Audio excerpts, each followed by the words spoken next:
Take a while.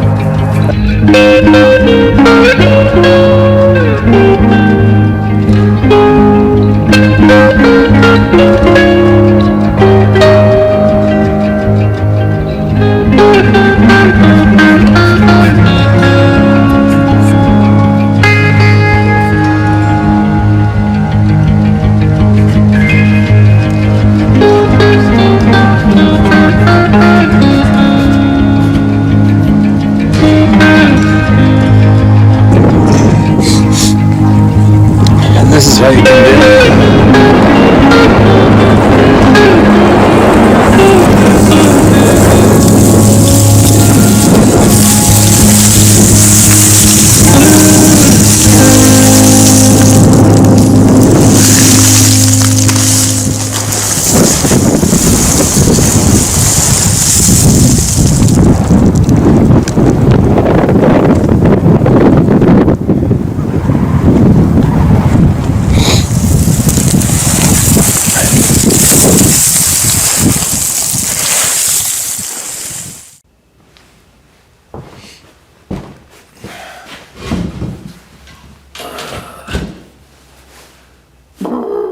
It's frickin' frozen out there. Everything's covered in a half an inch of frost.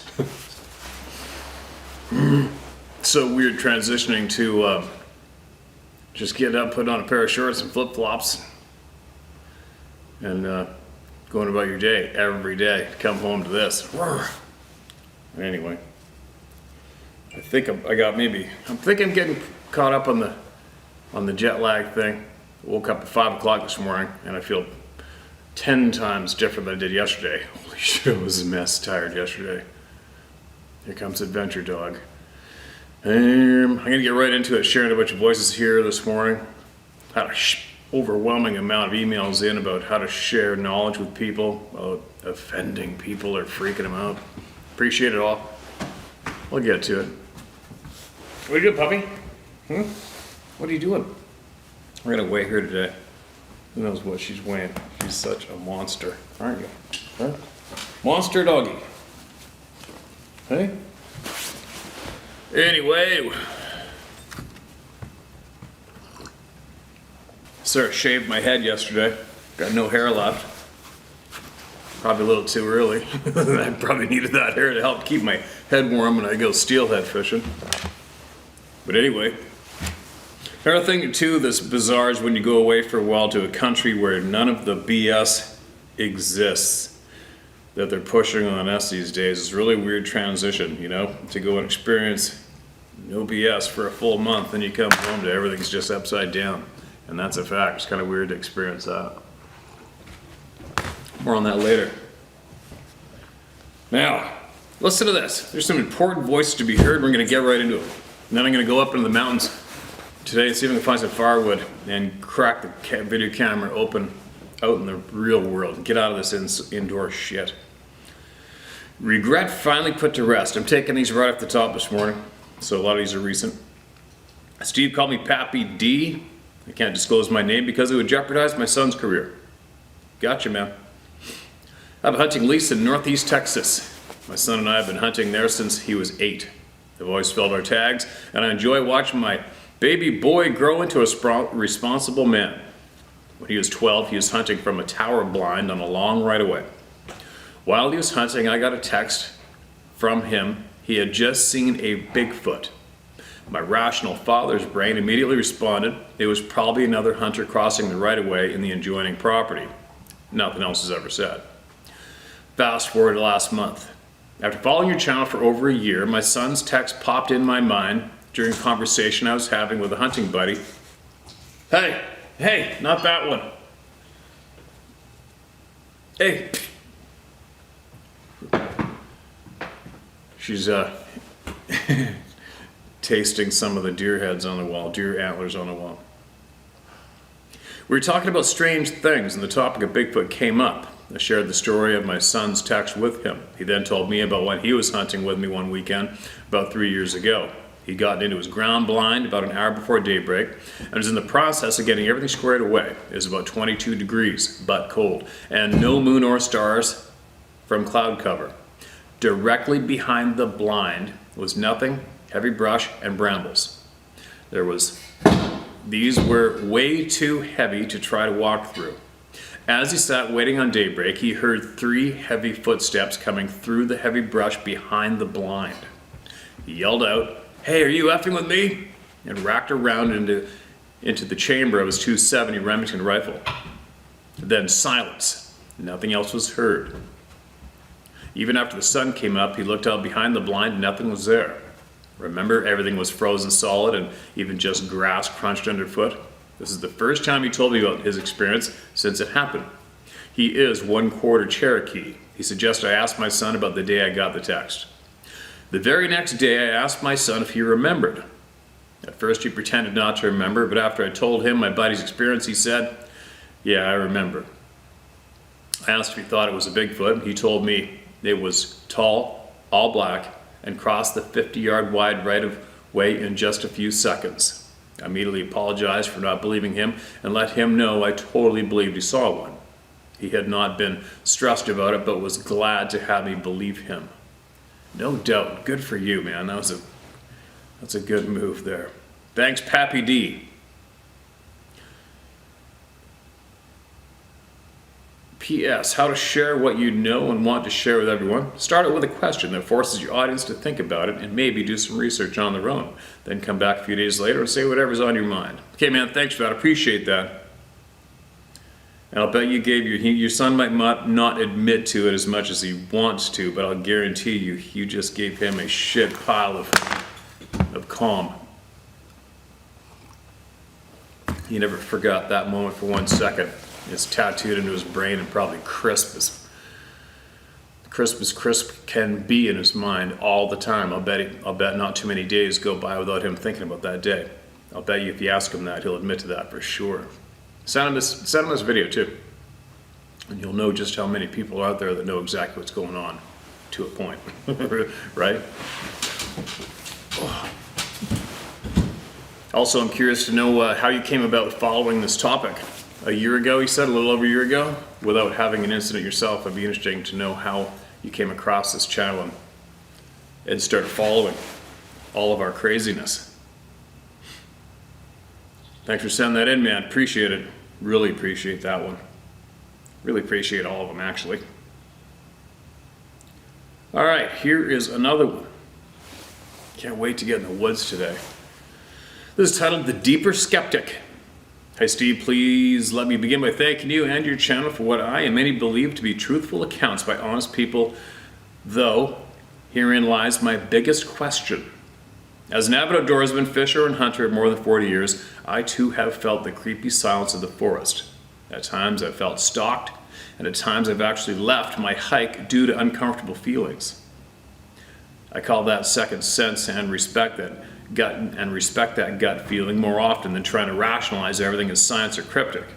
No different really than most other animals can feel natural disasters coming before people can. Yeah, that's pretty weird, right?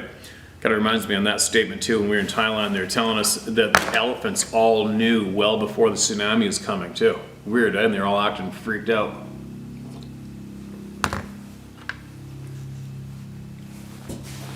I learned by my close relationship with my dogs to see their distress long before I felt the tremors of an earthquake. For a fine example. More to my point, Sasquatch phenomenon. On one hand, it seems impossible to have so many accounts that so many people could be lying, yet on the other hand, it seems impossible to have so many accounts that there must be a Sasquatch behind every tree in the forest, which we know isn't true. I don't go out looking for such beings, and understandably, by so many accounts, I hope I never run into one. That being said, anytime I'm in the forest, I'm always loaded with my camera gear as a wildlife photographer, as well as equipped with 10mm sidearm and bear spray. I also never act in a stealthy mode. Wait a minute.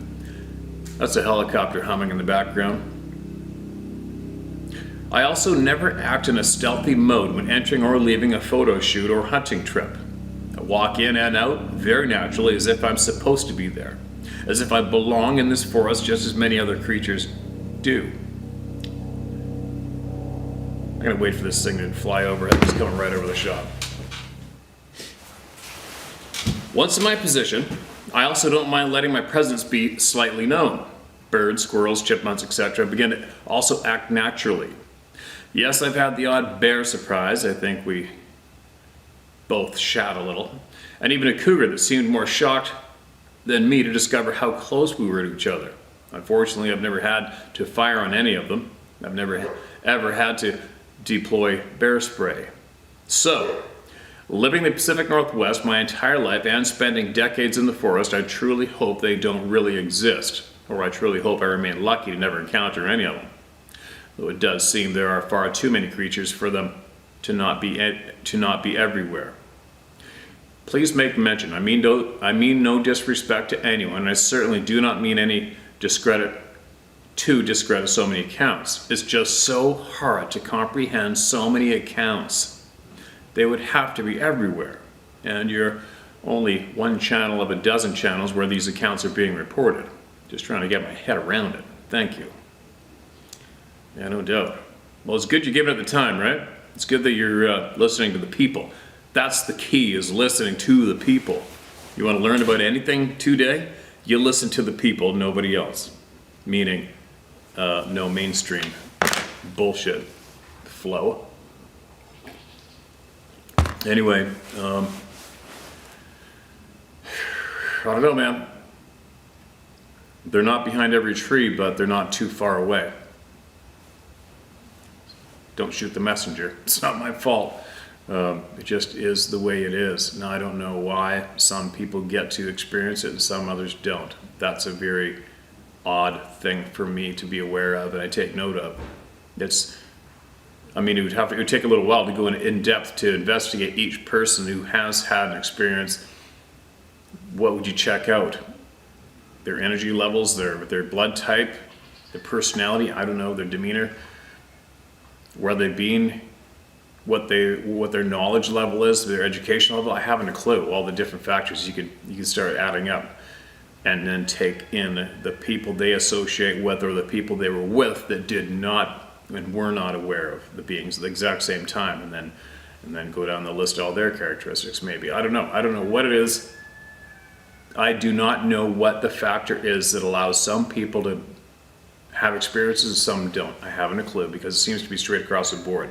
Race has nothing to do with it. It's equal all the way across the board. We're all human beings. When it comes to this topic, we're all 100% equal. And everybody's having experiences. Are they everywhere? They are.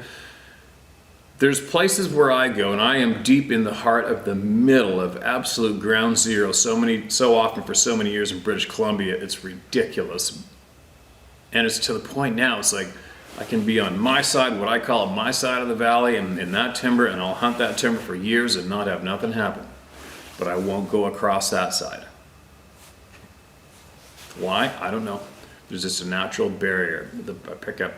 The pressure picks up, and my ears, the backs of my ears and the hair on my neck and everything goes like it's almost like a low volume of the feeling you get from dragging your fingernails on chalkboard. It's like, I'm not going in there. I'm not going in there.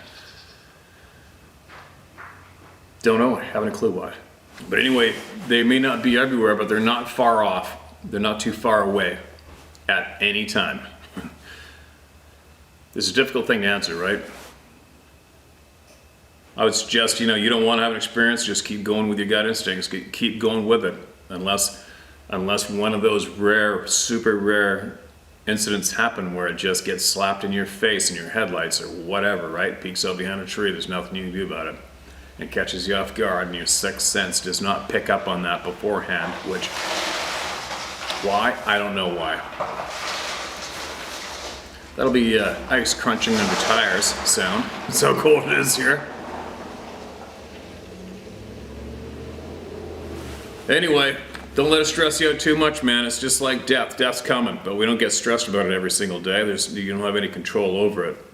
So, if there's an experience coming your way, it's coming. There's nothing you can do to get out of it. It's just going to be how you deal with it. And at least you've got a little bit of a somewhat chunk of knowledge in there. So hopefully, if it does ever happen, you can deal with it a little better than a lot of people deal with it. The shock, right? Anyway, keep watching and keep learning. All right, what do we got here? This is titled 28 Years Ago. Hello, Steve. My name is Corey Shellhass. Shellhass. Don't worry about keeping my name secret. I don't care what people think about me. 90% of them are sheeple anyway. I live in a little area called Svensson. It's right outside Astoria, Oregon, right on the Columbia River. Been many sightings in that area. Not mine, though. Mine took place up in Washington. It was 3.5 miles outside of Copalis Beach, heading east on Copalis Beach Road. It was 1994 when I was 8. I was at a friend's house that day. My friend and I liked to explore the area every chance we could. It was a heavy forested landscape. Across the road from where he lived was a logging road. We'd wander up there from time to time. We were at the end of the logging road by this little pond, playing some childhood game or throwing the knives we had at a log. I remember that area had reprod around 10 to 12 feet tall. You couldn't see into it. As we were goofing off, there was this roar. It was so loud and close. We froze, looked at each other like, what the F was that?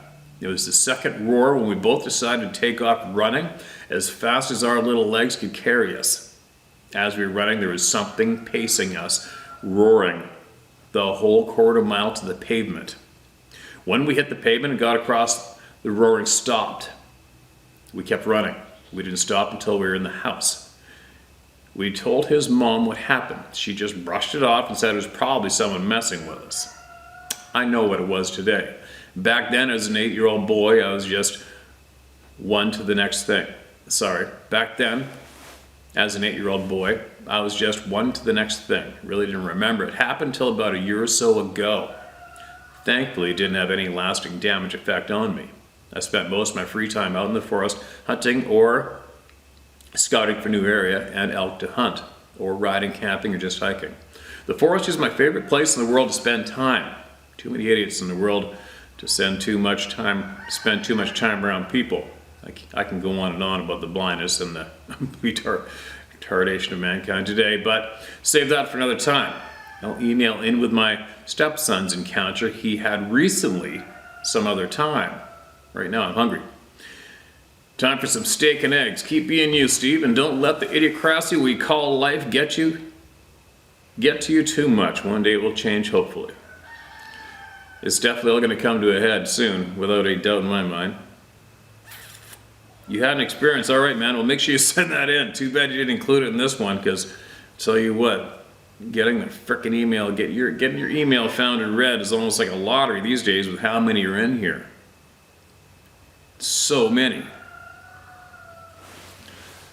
What a shitty thing to do. I don't get it. I mean, these beings outclass us in so many ways, but on the other hand, they're not the smartest things either, right? When you think about it, if you were to put all of their actions, if you took all of the actions that these forest people do to us, and then put all those actions on a human being, and get them to mimic the actions, well, that human being's not going to really come across as that intelligent a person, right? Isn't it kind of weird? They outclass us in abilities, but when it comes to acting and reacting rationally, they kind of fail in a way, don't they? With a lot of the shit they do to us, without being provoked. You know, let's face it, if a human being did to us what they do to us, we would look at them like a frickin' psychopath, right? 16 years old and Sasquatch is screaming in my face. Oh no. Hi, Steve. How you doing today, and how are all the people at the round table doing? I hope everyone's doing well. My name is Jeff Pierce, and you can say my name. This experience was when I was 16 years old. Me and my girlfriend Christine were up at Mount Si Trailhead. It was about midnight, and Christine and I decided to go up to the trailhead parking lot and lay out a blanket and go make out and talking. It's really quiet up there in the pitch dark. Every time that Christine and I would start talking or making out, I kept hearing something creeping up, getting closer and closer. And it started to trip me out because it kept getting closer and closer. And it was effing being sneaky, like I could hear it walking on two legs. I don't know if it was a person or what it was. Did not even think of Sasquatch. I whispered to Christine. I said, "We need to get in the car and leave." And I said, "Something's sneaking up on us every time we're talking, and it's sneaking up, it's getting closer, and it's really close now." So she gets up, and I get up. She gets in the car, through my side, through the driver's door, and I bent over to pick up the blanket that we're laying on, and I stood up, and right then, the scream was so effing loud, it was right in my face. I couldn't see it because it was too dark to see. Anyway, I jumped in the car, had my foot to the floor when I started my old 66 Chevy Caprice. At the same instant, I had it in reverse, and I shot rocks all into the woods right in front of me from being in reverse. I flip a bitch in the parking lot, still to the floor. Flip a bitch? Flip a... Anyway, I never took my foot off the gas, and I did a huge donut in the parking lot, shooting rocks in every direction. I was trying to get my headlights on whatever we heard, but I didn't see anything. What really sucks is that I haven't been back up to the trailhead since that day or night, and I mean I haven't been hiking up in the woods since then. I've been in the woods, I've camped in the woods, but I've never been back to the trailhead. Okay, we're missing a bunch of punctuation. Okay, you guys, be patient with me. Since that day, Aunt Christine, she don't want to talk about it. And my friends don't believe me, of course. You know, you've heard the same old shit, same old story, but I know they are real. I've had many, many dealings with them. I wrote this out of order. That was my second encounter. Back up to when I was 14. I was going to my friend's house that lived a couple miles away. I was riding my 10-speed A Schwinn. At the time, one of the fastest 10-speed you could buy in the 70s. Excuse me. I rode down Redmond Fall City Road heading west towards Tolt Hill. My friend Bill lived at the top of this hill. I rode up the hill as far as I could. I'd pushed my bike the last eighth of a mile when I heard something moving fast to my right down an old fire road, logging road. I turned to see this massive creature running full bore towards me. At that moment, it was around 50 yards and closing fast. I stood long enough to get a good look at it. It had the body of what I can describe as a huge brown bear, but with a wolf-looking head. It had silver hair, long with black tips in the hair, black eyes, big snout, like a large canine, very large teeth, and it was snarling and snapping its teeth as it was coming for me. I knew it was run or die. This thing wanted to eat me, I have no doubt. So, it was 30 yards away at this point. I spun my 10-speed around and ran down the hill as fast as I could, run, pushing that bike. I jumped on the bike and pedaled my effing ass off. I could hear its claws in the pavement behind me, but I never looked back. I had a speedometer on the bike and it went to 55 and I was beyond that. I pedaled down that hill in high gear until I couldn't pedal any faster. It scared me. Check this out. At the bottom of Tolt Hill, I could go straight up the hill and get to his house. So that's what I did. I just did not ride up that road anymore. I have a couple more details about this creature. We grew our own beef growing up. I know what 1,000 pounds standing on four legs looks like. This thing was at the minimum 650 up to 800 pounds. Maybe its front legs, arms, whatever, they looked to be almost as big as its hind thighs. As it was coming at me, it pulled with its front legs at the same time and pushed off with both back legs at the same time. I'm sure you can picture that. Well, that's all I can write about it today. It kind of freaks me out a little about my first encounter. I'm sure glad I could move fast or I would be dead. Thanks for reading this. I'll write in again about several dozen encounters with Sasquatch and things I have no clue what they are, missing time and spacecraft not from here. I hope some can benefit from this. Jeff, from the western slope of the Cascade Mountains. Holy shit, Jeff, it sounds like you are one of the unfortunate who are what people refer to as tagged. That's a shit-eating experience. That's, like I said before, you guys know my stance on that description of animal. It took me a while for me to wrap my noggin around it and accept it. I don't even know how many of you I had to listen to before I had to gulp that one down and realize, all right, this is real and alarming. And 30 yards, 50 to 30 yards, and the speed at which they can travel, I don't know. It's hard to imagine and picture how and why these things do not grab the people that they charge and run after that fast. That thing could have had your ass easily. There's no doubt about it. Why they expend the energy to charge a human being in full view like that and not follow through, I haven't a clue. I haven't a clue.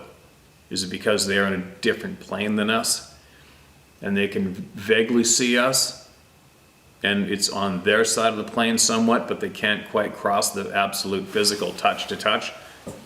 I don't know. Obviously it's very confusing for me because I can't really put it into words clear enough right now, right? It's a weird factor. Don't you think?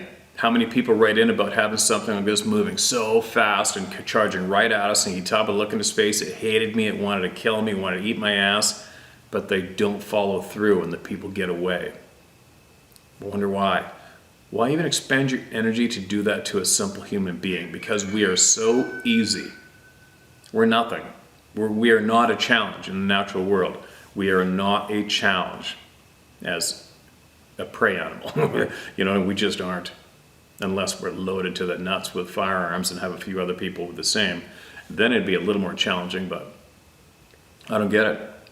I really, really do not understand why that part. Why even expend the energy to charge a human being like that and be absolutely intimidating as all intimidating can be and not follow through? Is it because you can't? It's got to be, right? When you picture that kind of emotion, that kind of ferocity, that build, and committed to the charge, when I know prey animals, ultimate prey animals, once they commit like that, they're going all the way. They're not kidding around. They are going all the way and they're gonna grab your ass. Why don't they? That's a good question, right? Why don't they? Who's got the answer to that one? Anyway, make sure you email us back in with whatever else you got, man. I want to hear about it. I'm the sponge. I want to hear everything you got. And if you get the chance to write it down, blast it all out in one email. If it gets to be too much to write down one night, we'll just put it away and finish it the next night or next week or whatever you got, all right? But make sure you put it all in one big batch. Because then if you send me a chunk of it next time and I read it, and then I don't find another email for a couple months, the next additional email will be hard for us to make sense of where it came from, what it was relating to, right? Because there's so many people sharing their shit. Thanks, man. Absolutely appreciate your time. And I'm looking forward to hearing from you again, all right? And I'm sure everybody else is too. I'm glad you survived that day. Crazy. All right, here we go. This next one is titled, Attention, Sarah and Steve. I hope this will catch your eye. Bracket, Scared Shitless Part 2, Mold Dudes. Bracket, you asked me for. Excuse me. Steve, on February 6, 23, you read an encounter I sent and you asked to send you the second part. So I wrote it down and sent it to you. The title was Friends Scared Shitless Part 2. It would be in at your new inbox. I tried sending this in a year ago and it would not send, and my laptop started acting up. And now, after I rewrote all and sent it in 2 parts, it's acting up again. Just hope you got the second part. It took me a while to write in down. I'm a very slow typist. That's okay. I'm a challenged reader. This is a true story. I've been sitting on for 30 years. My two friends had to move out of Northern California over this. One friend has passed away now, and it gave the man PTSD bad. When I made him tell me what they encountered while driving too, his face went white. The hair on his arm stood up, and when he was finished telling me, he pulled the truck and trailer over and puked. Holy shit, that's some serious impact. And made me drive and said if I ever asked again, he'd kick my ass, and I never did. Thanks, Sarah, for me. My hat came. I have some photos I'd like to send you by ground mail only if I could get your address, and a gift for your man cave. John C. Wunschel, Placerville, California. I hope I pronounced that correct, man. I've had more shit going on my ranch all the time. Reno, my Rottweiler, had treed a juvenile eating all my cherries. It jumped over an 8-foot fence and hit the ground like 400 pounds. And when I had it in the crosshairs and a light on it, no way. Keep up the good work, Steve. P.S. I'm a 63-year-old and I've hunted and fished all my life in the high country. I also had a buck just like the non-typical, with a forked eye guard and a big high forked beams. I'll send a pic of it. Okay, man. Now on to the next email. So I did a search. I've got your emails here. One big one here. All right, here we go. Friends Scared Shitless Part 2. Steve, on February 6, 23, you read a story I sent you and asked for more. This is the truth my friends shared with me. I told them of my Saturday encounters, so they knew that I was into the cryptic topic. I'd mentioned the steel doors to some of my other hunting buddies, and they said they never seen the steel doors in that country. A few weeks later, okay, that must be the doors with the Jeep prints going in and out or something, or Jeep tracks and footprints going in and out of that doorway. Remember that? A few weeks later, it came up to me and said they took a trip four-wheeling up by four dice on the 4th of July and found the doors I was telling them about. They took the male dude's encounter more seriously. The mole dude? Sorry you guys. They took the mole dude's encounter more seriously and wanted to know more. I wish that I would have written the facts down so I'd be sharp in how it all went down. 30 years goes by fast, but I'll do my best. Night vision equipment was not very good at the time, but whatever my friends had was the best you could buy or steal from the army, LOL. My friends loaded their own ammo and were fine long-range marksmen. I was always cautious of what they called their guerrilla loads. You'd better hope your receiver and shoulder can take it. They spent a lot of time up there that year, and I thought they might have been growing something up there, but why would they be taking their other friends in there? This country has some monster big bucks in it, and a small amount of tags were drawled out in this zone. One friend had a 1-ton with a big block that was pumped to the max with a cab over camper, and they had been staying up there. This will come into place soon. As time went on, observing more like a reconnaissance mission. They wanted to find out all they could. After the photos got confiscated by some 3-letter whoever agency, they became more cautious. What? What made me recall all this after all these years is they had put down some of the trophy bucks from long range. One would spot the other into where he's seen it drop, but all was found was blood spot, no buck, no drag marks. Something was stealing their kill. This pissed them off, and whatever was doing this was going to get a guerrilla load to the head. Well, I wonder if they knew why it would have to be a, quote, guerrilla load. One time, they knocked one of these huge bucks down right before dark, and before they could get to it, a couple of jeeps pulled up with men in camo uniforms with night vision, swarmed the kill site, took the buck and bagged up the blood and erased their tracks behind them. And this is where it went weird, as the one going after the buck hid in the rocks watching this cleanup go on. The friend spotting, noticed a man standing by a tree in his spotting scope. As he focused in on the man, a chill wave shook him to the core. He saw himself in street clothes standing there, or someone looking just like him.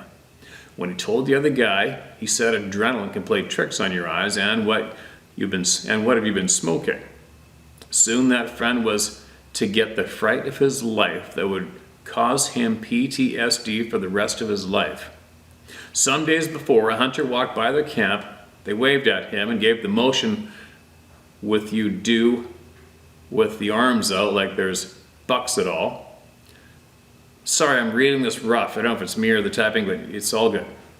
At first they thought that he might be someone with the government acting like a hunter with orange blaze camo on, but in a few days that would change. The day after the cleanup of their buck, they went looking where the Jeep tracks went to until they spotted the man in orange camo laying down under some brush. One garbed the other and told him to look through the spotting scope. Okay, one grabbed the other and told him to look through the spotting scope. He told me you could see up into the man's chest cavity, and it was clean of blood, like something gutted him and licked it clean. Okay, you missed out the part where he was dead. They had seen enough and was getting the hell out of there. As they broke camp, they frantically threw all the gear into the camper and erased all sign of them even being there, so not to get blamed for anything. Night was falling. The feeling of being watched and something was surrounding them. Okay, so there's a bunch of typos. I'm sorry, you guys.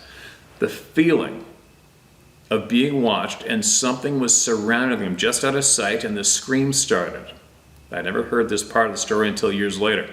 On a trip to San Felipe, Mexico in 2004 with the other friend, I asked him what all had happened.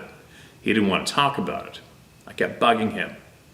As I watched the goosebumps rise and his complexion turn white, he told me in a shaky voice what had happened, but to never ask him again or bring it up ever. I was watching PTSD live in my friend and felt bad for even mentioning it. He told me he got the truck started and was yelling to get in now or he was leaving him there. As they piled out of there, something had jumped on the bumper, and it was so heavy the bumper was dragging on the ground as he floored it and rocks were flying. The other was loading his gun and pointing it through the sliding window. Whatever was on the bumper started ripping the camper door off and was trying to get in. The shouting started and a scream, either you meant shouting or shooting started, and a scream like you can't even imagine went right through them. He said he hit a big water bar so hard the camper felt like it come off, but whatever was on the bumper got launched off and was now chasing them. Kept shooting, he said. It's not following us anymore. As my friend was telling me this, he said, you need to drive for a while. As we pulled over and we switched, he said he had to piss. But as I was adjusting the mirrors for me, I saw him puking. He got in and said, never bring that up again. Told him I was sorry. If anyone out there has had anything or saw anything like, please write into Steve. P.S. I've seen animals on the internet nowadays like that. Who knows what the government's up to? Stories of interbred soldiers in Afghanistan makes you think outside the box. I hope this will help someone out there. JW. That's a little bit of a rough read, but we got the point of it. Dead guy, so the guy was laying under the bush with orange on, but he was dead. You could see up into his chest. That's alarming. Kind of odd you can go up there and check it out closer. I think I probably would have, maybe. It's sad to hear your buddy's mental state after having that happen. A little confusing of a read, but I'm picking up what you're putting down. What a bizarre story, man. There's a bunch of details in there that could have about 50 questions shotgunned at them. You know, these guys cleaned up the deer and the blood, and your buddy saw somebody that looked exactly like him on the slope. There's a bunch of weird, odd details in there. Anyway, You got more, you email me back, all right? You got more, you email me back with whatever you got. Share it up, all right? You got my curiosity perked. That's one hell of a story, man. All right, let's get another one. If anybody knows anything about that area and has anything in there sounds vaguely familiar, email me, all right? And let us know what the hell's up. This next one was titled, Them Damn Eyes. Steve, Jamie Douglas here. I'm glad someone out there is doing what you're doing to help people to share and learn what we can on these people/beasts. Thank you. Now on to what happened. I'm sorry I haven't said anything before now. Back in early summer, my sister been having a lot of shit happen at her house in Ohio, so she asked me to come over and check things out. Me and Alex take off and go. We get there, she starts explaining everything. A few hours pass, probably around 11 o'clock at night, maybe a little later. Here come these damn lights/orbs. Came down out of the holler. They reminded me of the old coal lights that took the big square battery that were around when I was a kid. Anyways, I tell Alex, grab a gun, let's walk up top bank, see what this is about. There's a pond behind the house about 50 feet, and then from where we stood to the tree line was probably 40 to 50 foot. These lights/orbs stopped right in the tree line. I spoke up, told Alex, give me the gun. When I looked over, his ass was already back at the garage door with the gun. I turned my head back. Them damn things wasn't lights or orbs, they were eyes, and they turned red. They both stood at least 12 feet, and they were huge. Yes, Bigfoot/forest people, whatever you want to call them. We stared at each other for about 3 minutes. They turned around and went back up the holler. For some reason, I was never scared, but it was like, what the F? It was like they were a damn robot. I've seen a lot, but that was a first. I'll leave you all with this. If it doesn't bother you, then leave it alone. And if you think you're in danger, then put a bullet in its head. I believe there are good and there are bad. There's other shit out there that's a lot worse. Steve, I hope this helps someone. We're grateful, my friend, for what you do. Keep up the good work, brother. Thank you. Only for you, Steve. All right, man. You got my curiosity piqued to the max with that little private message. So yeah, send that in. Don't even hesitate. Send it in. And the people you're about to talk to, if they're a little hesitant, send them this channel and send them a few of the videos. Pick one, whatever, and let them know that this place has got hundreds of thousands of people here who are dead serious at sharing their experiences and sponging up information from others. All right. So if what you just shared with me is solid, get it to me.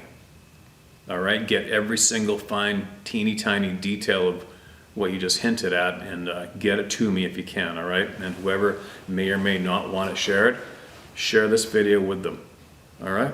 And let them know that we are dead serious. This is a safe place. We don't need names. I don't even give a shit about location, although it does help other people. But let them know that we really want to know that information, all right? Appreciate you, man. Appreciate that share. Oh man, I'm starting to freeze. My fingers are going frozen. Okay, listen to this. Another one, no title. Hi Steve, been watching, listening for several months now. Not in the club yet, but I like to keep it that way. And yes, I hunt and fish as much as possible. However, nothing like what you do. I live in Colorado and take advantage of what it offers.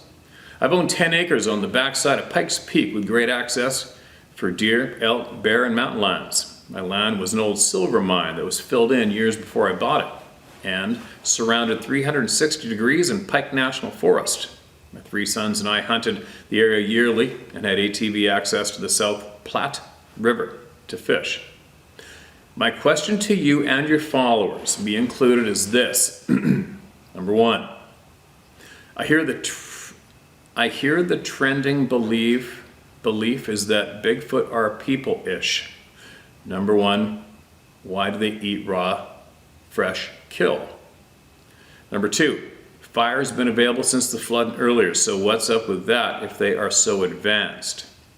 Number 3, why so primitive if so advanced? Caves only for shelter?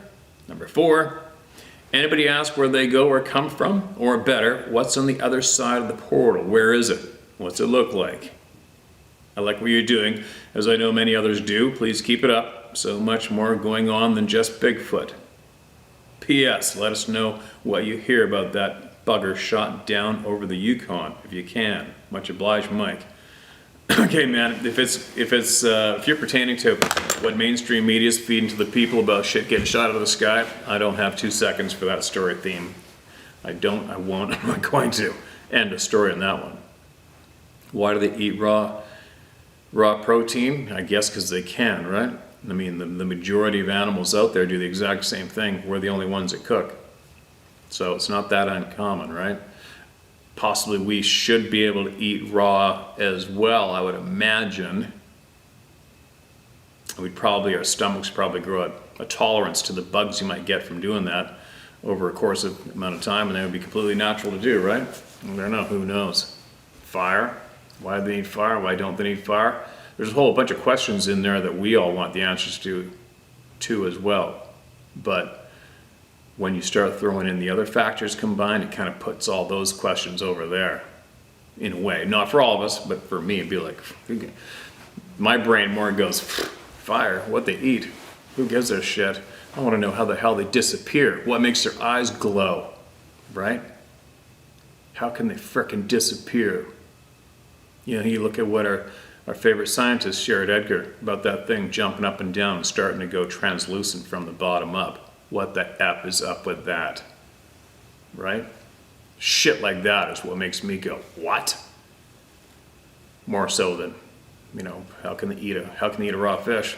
I don't know. How the hell can they disappear? How can they make their eyes glow?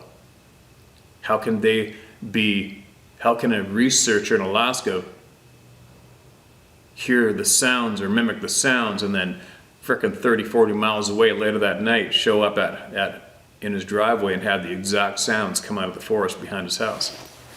And that might not be completely, perfectly detailed, but basically, roughly what has happened to many people. So many questions. We keep digging, we'll get the answers. So many questions.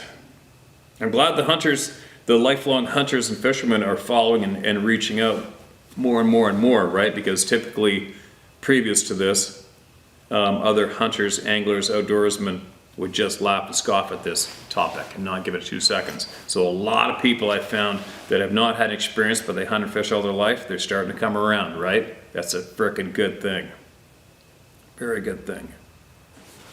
All right, I'm gonna go one more. And I'm gonna get my chainsaw and all my shit together, get ready to go up into the hills, and I'm gonna take you guys with me. This is titled, Was It Wolves? ? Hi Steve, this took place in north central Idaho back in 03-04. I was out horn hunting with my hybrid wolf dog. She was in heat at the time. I had misjudged the time and I knew I would not make it back out before dark. It was deep dusk and I came around a corner on an old skid road. As we were walking down the road, I heard rocks rolling down the hill behind us. There was a canyon and a culvert under the road. I've been hearing wolves across the canyon for some time in the past few weeks and figured it was wolves following due to my dog being in heat. I could hear them on the cut bank to the left of me and above and down the hill to the right of me. And just a side note, there were a lot of cougar in the area as well, but I don't think that was what was going on. All I had was a mag light with 2 AA batteries, which did not throw a lot of light. I shined the light up the hill and saw nothing, no eye shine or anything, but could hear whatever it was fairly close. My dog would not go out in front as usual and stayed right at my feet. I was not scared, just a little concerned and had no bad feelings. All I knew is we were being tracked. I always had my .357 pistol on me, and after a bit of being paralleled, both uphill and down, I decided to fire off a couple of rounds. That didn't seem to do anything, and I still heard the tracking of us.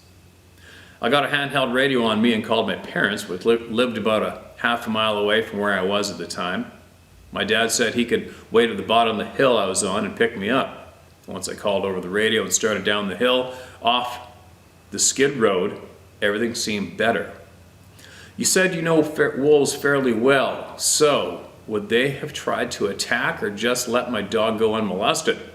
I went back up the next day to where I dropped off the skid road down through the forest, and there were a lot of wolf tracks in the area. So my question is, do wolves behave in that kind of way, or would they have tried harder to get my dog? Or could it have been something else? Thanks for all you do. Just for you.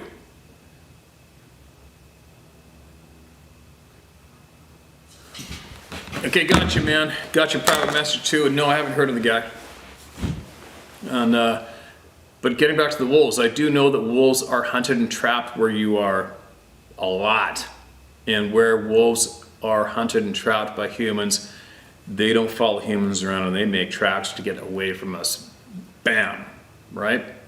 As far as the wolves, if you had a dog in heat with you,